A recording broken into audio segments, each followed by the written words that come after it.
सिंध जी तारीख़ केतिरनि अहम किरदारनि सां भरी पई आहे। सिंध जा हिकिड़ा किरदार पंहिंजे फहम, फिक्र, फ़लसफ़े सां सिंधी क़ौम खे जाॻाईंदा अचनि था त कुझु किरदार वरी जंग जे मैदान में सूरियाई, बहादुरी ऐं साणे सां धरती सां सचे पचे इश्क खे तोड़ निभाइण जो ॾस ॾींदे बि ॾिसी सघजनि था। सूरियाई, बहादुरी जे अहिड़नि किरदारनि में होश मोहम्मद शीदी जो नालो बि नुमाया आहे, जंहिं मरसूं मरसूं सिंध न ॾिसूं जहिड़ो अज़ीम नारो हणी सिंध धरती जी बचाव ऐं बकाव जो पैगाम ॾिनो। उन अमर किरदार होश मोहम्मद शीदी जी अॼु वरसी मल्हाई पई वञे। होश मोहम्मद शीदी 1801 ते पैदा थियो। होशू जेको असल में हबशी गुलाम हो, जंहिंजो वालिद मीर फतेह अली खान टालपुर वटि कमु कंदो हो, जेको ईरानी नार मां स्मगल थी कराची बंदर ते विकामियो हो। होश मोहम्मद मीर फतेह अली खान जे पुट मीर सूबेदार जो साथी ऐं साॻी उमिरि वारो हो। हू मीर सूबेदार सां गॾु रहियो, वॾो थियो ऐं पोइ टालपुरनि जे तोबखाने जो संभालंदड़ थियो। खेसि बंदूक हलाइण जी सुठी तरबियत मिलियल हुई। होशू हिकु शीदी नस्ल जो सुरमो विढ़ंदे विढ़ंदे सिंध मथां कुर्बान थियो। सर चार्ल्स नेपियर होशू बाबति लिखियो आहे त होशू जंग ईअं विड़ी रहियो ॼण हिन खां सभ खां प्यारी शइ खसिजी वई। होशू हिकु ज़हीन ऐं धरती सां मोहबत कंदड़ जवान हो।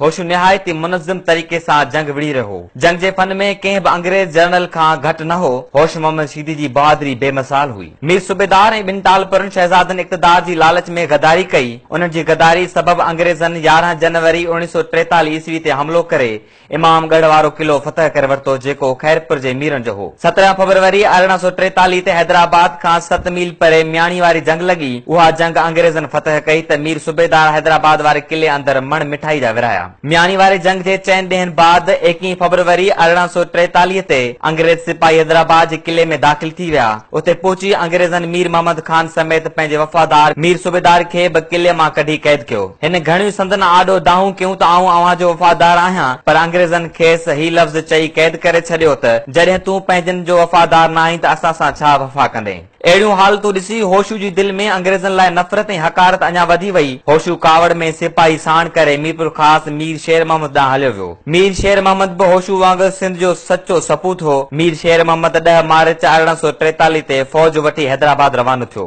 23 मार्च 1843 ते सर चार्ल्स नेपियर बि पंहिंजी फ़ौज वठी फुलेली वाह वटि टपी आयो ऐं हेॾां मीर मोहम्मद ऐं जनरल होशू बि फ़ौज वठी हैदराबाद खां 8 मील परे टंडे अलाया रोड ते दुबी जे मैदान ते पहुची विया। 23 मार्च ते सिंधी फ़ौज ऐं अंग्रेज़ फ़ौज विच में दूबदू वेड़ शुरू थी वई। होशू जेको जंगी गुरनि खां सुठी रीत वाक़िफ़ हो, हिन जंग दौरान जेका सफ़बंदी कई हुई उन अंग्रेज़नि खे परेशान करे विधो हो। सर चार्ल्स गदारनि ज़रिए होशू जे लश्कर जो अंदाज़ो लॻाइण खां पोइ हमले जो हुकुम ॾिनो। अंग्रेज़नि पंहिंजे तोबखाने खे सिंधी फ़ौज मथां बारूद जे मींहुं वसाइण जो हुकुम ॾिनो। होशू शीदी सिंध जे आज़ादी बरक़रार रखण वारे जज़्बे सां एतिरो सरशार हुयो जो आख़िर ताईं सिंधी सिपाहियुनि खे सूर्य थी सोभ मारण लाइ हिमथाईंदो रहियो ऐं इंतिहाई मुश्किल घड़नि में बि सिपाहियुनि में क़ौमी जज़्बो बरक़रार रखण लाइ होशू उहो नारो हणंदो रहियो त मरसूं मरसूं पर सिंध न ॾिसूं। ही होशू जूं हकलूं ई हुयूं जो अंग्रेज़ जी जदीद हथियारनि ऐं तोबनि जी मौजूदगी में सिंधी सिपाही तलवारनि सां विच मैदान में लही आया। उनखां पोइ होशू ज़िंदगी जी आख़िरी हिॾकी ताईं मातृभूमि लाइ विढ़ंदो रहियो।